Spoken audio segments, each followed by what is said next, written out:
আসসালামু আলাইকুম। নিউটনের গতির সর্বশেষ যে সূত্র থার্ড ল, আজকের আলোচ্য বিষয় থার্ড ল নিয়ে।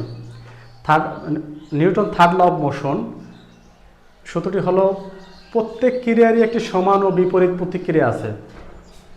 যদি আমরা একটু প্র্যাকটিক্যালি চিন্তা করি, প্রত্যেক ক্রিয়াটা সমান ও বিপরীত প্রতিক্রিয়া আছে।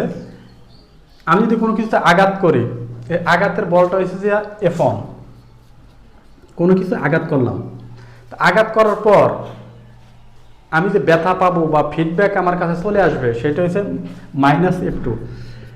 বাস সাপোজ যদি আমি একটা ফুটবল যেদিকে কিক করবো, এই দেয়ালের উপর যদি কিক করি তাহলে ওই বলটা কি, বা একটা বল নিক্ষেপ করলে সেটা আমার কাছে ফিরে আসবে। আমি যে নিক্ষেপ করলাম সেটা হচ্ছে F1 বা ক্রিয়া বল। আবার আমার কাছে যে ফিরে আসাটা হচ্ছে যে প্রতিক্রিয়া বল। তো প্রত্যেক ক্রিয়ার একটা সমান ও বিপরীত প্রতিক্রিয়া আছে, যেটা ইংরেজি বলে to every action there is an equal and opposite reaction. প্রত্যেক ক্রিয়ার একটা সমান ও বিপরীত প্রতিক্রিয়া আছে। এটা যেমন আমাদের পদার্থবিজ্ঞানে কাজে লাগে, সেম আমাদের বাস্তবতার সাথে এটা খুবই সামঞ্জস্যপূর্ণ। ধন্যবাদ।